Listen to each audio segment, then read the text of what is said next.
പിതാവിൻ്റെയും പുത്രൻ്റെയും പരിശുദ്ധാത്മാവിൻ്റെയും നാമത്തിൽ ആമേൻ. എൻ്റെ പ്രിയപ്പെട്ടവരെ, ഇന്ന് മെയ് 15 വെള്ളിയാഴ്ച. അമ്മേ പരിശുദ്ധ അമ്മേ, അമ്മേ പരിശുദ്ധമേ, ദൈവമാതാവേ, കൃപാസനത്തിലൂടെ ഞങ്ങൾക്കും ഞങ്ങളുടെ ദേശത്തിനും അമ്മ മധ്യസ്ഥം തേടി തന്ന എല്ലാ അനുഗ്രഹങ്ങൾക്കും കൃപകൾക്കും ഞങ്ങളിപ്പോൾ ഹൃദയം നിറഞ്ഞ നന്ദി പറയുന്നു. അമ്മേ പരിശുദ്ധമേ, ദൈവമാതാവേ, 2004 ഡിസംബർ 7 ഉച്ചകഴിഞ്ഞ് 2:30 കൃപാസനത്തിൽ സംഭവിച്ച അമ്മയുടെ പ്രത്യക്ഷപ്പെടലിനെ കുറിച്ച് സമർപ്പിച്ചിരിക്കുന്ന പഠനരേഖകളുടെ മേൽ സഭാത്മകമായ പഠനം ആരംഭിക്കുവാൻ ഞങ്ങൾ പ്രാർത്ഥിക്കുന്നു. അമ്മേ പരിശുദ്ധമേ, ഭൂസ്വർലോകങ്ങളുടെ രാജ്ഞിയായ അങ്ങേയ്ക്ക് ഭൗമസംരക്ഷണത്തിനായി പ്രപഞ്ചപ്രകൃതിയെ തന്നെ തിരുസഭ പ്രതിഷ്ഠിക്കുവാൻ ഈ പ്രത്യക്ഷീകരണം വഴി ഇടയാക്കണമേ. പരിശുദ്ധമേ, ജപമാല മാതാവേ, സകല കൃപാസനം പ്രാർത്ഥനയോടും ചേർത്ത് ഞങ്ങളിപ്പോൾ പ്രാർത്ഥിക്കുന്ന ഈ കുടുംബത്തിന്റെ പ്രത്യേക നിയോഗം പറ മക്കളെ.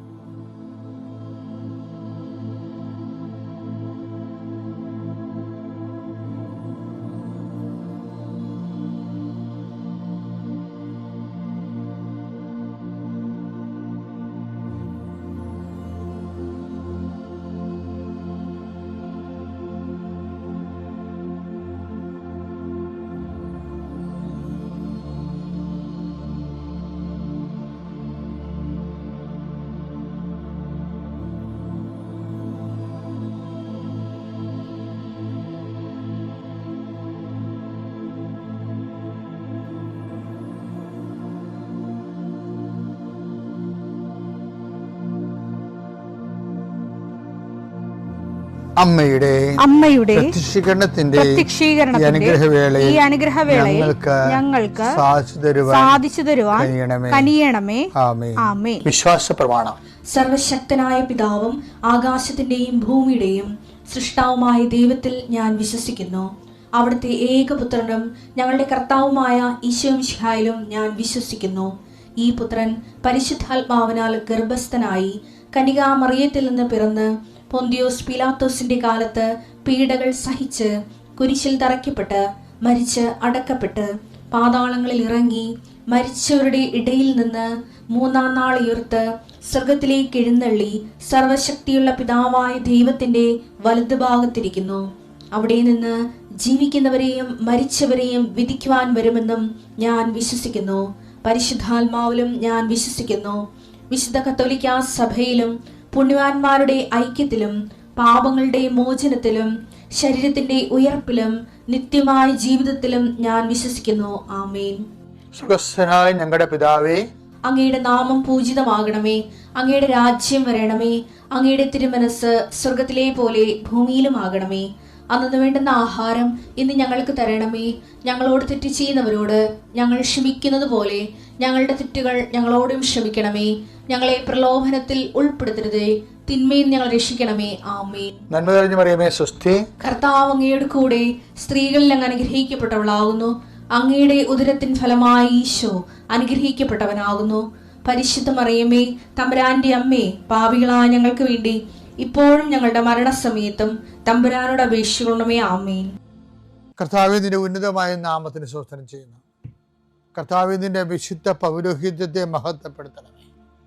കർത്താവെ, സഭയിലുള്ള സാന്നിധ്യം പ്രകടമാക്കണമേ.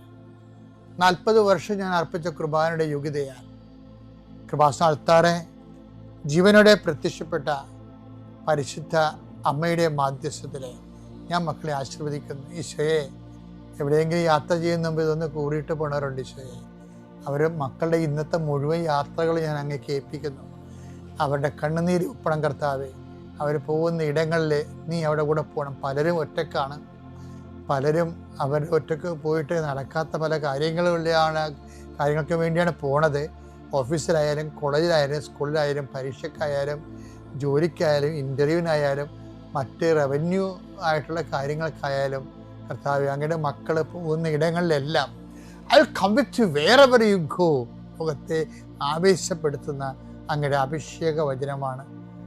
നീ എവിടെ പോയാലും ഞാൻ നിലവുണ്ടാകും. കർത്താവെ, ഞങ്ങൾ ആഴമായത് വിശ്വസിച്ചുകൊണ്ട് കർത്താവ് ഈ മക്കൾ നിന്നെയും കൊണ്ടുപോകാൻ ഇടയാക്കണമേ.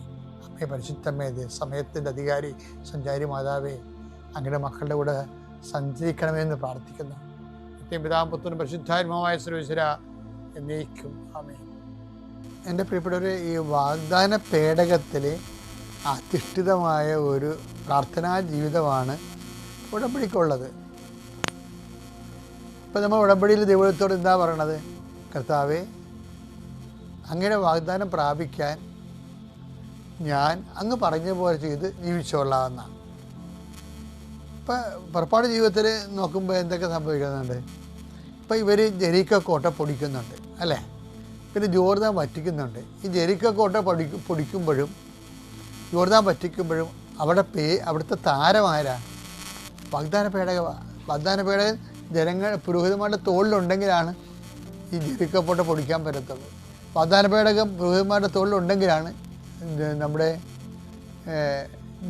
ജോർദാൻ വറ്റിക്കാൻ പറ്റത്തുള്ളൂ. അപ്പോൾ വാഗ്ദാന പേടകത്തേക്ക് ആവുന്ന പ്രാർത്ഥനാ ജീവിതമാണ് ഉടമ്പടി. ജോഷുവ 6:4. 7 പുരോഹിതന്മാർ ആട്ടിൻ കൊമ്പ് കൊണ്ടുള്ള 7 കാഹളവും പിടിച്ച് വാഗ്ദാന പേടകത്തിന്റെ മുമ്പിലൂടെ നടക്കണം. 7-ാം ദിവസം പുരോഹിതന്മാർ കാഹളം മുഴക്കുകയും നിങ്ങൾ പട്ടണത്തിന് ചുറ്റും 7 പ്രാവശ്യം നടക്കുകയും വേണം. അവർ കാഹളം മുഴക്കുന്നത് കേൾക്കുമ്പോൾ നിങ്ങൾ ആർത്തട്ടഹസിക്കണം. അപ്പോൾ പട്ടണത്തിന്റെ മതിൽ നിലംപതിക്കും. ഇപ്പോൾ പട്ടണത്തിന്റെ മതിൽ നിലംപതിക്കുന്നതിന്റെ കാരണം എന്താണ്? ഒന്ന്, വാഗ്ദാന പേടകയുടെ തോളിലിരിക്കുന്നതും ഈ കാഹളം മുഴക്കുമ്പോൾ പട്ടണം തള്ളിയിടുന്ന ആരാണ്? അത് കാഹളത്തിന്റെ സ്വരം കേട്ടിട്ടല്ല, മറിച്ച് യഹോവ തന്നെയാണ് തള്ളിയിടണത്. പക്ഷേ യഹോവയുടെ വിശ്വസ്തത കാണിക്കുന്ന ജീവിതമാണ് അവർക്കുള്ളത്. ഇനി ജോർദാന്റെ വായിച്ച് ജോഷുവ 3:14-15. തങ്ങൾക്ക് മുമ്പേ വാഗ്ദാന പേടകം വഹിച്ചുകൊണ്ട് പോകുന്ന പുരോഹിതന്മാരുടെ കൂടെ ജോർദാൻ നദി കടക്കുന്നതിന് കൂടാരങ്ങളിൽ നിന്ന് പുറപ്പെട്ടു. വാഗ്ദാന പേടകം വഹിച്ചിരുന്നവർ ജോർദാൻ നദീതീരത്തെത്തി. പേടകം വഹിച്ചിരുന്ന പുരോഹിതന്മാരുടെ പാദങ്ങൾ ജലത്തെ സ്പർശിച്ചു. കൊയ്ത്തുകാലം മുഴുവൻ ജോർദാൻ കരകവിഞ്ഞൊഴുകുക പതിവാണ്. വെള്ളത്തിന്റെ ഒഴുക്ക് നിലച്ചു. അതെന്താ സംഭവിച്ചു കഴിഞ്ഞാൽ, ഈ വാഗ്ദാന പേടകം കാവുന്ന പുരോഹിതൻ ജോർദാനിൽ ചവിട്ടിയപ്പോൾ ജോർദാൻ പിളർന്ന് വെള്ളത്തിൻ്റെ ഒഴുക്ക് നിലച്ച് അവർ വാഗ്ദാന നാട്ടിലേക്ക് കടന്നുപോയി.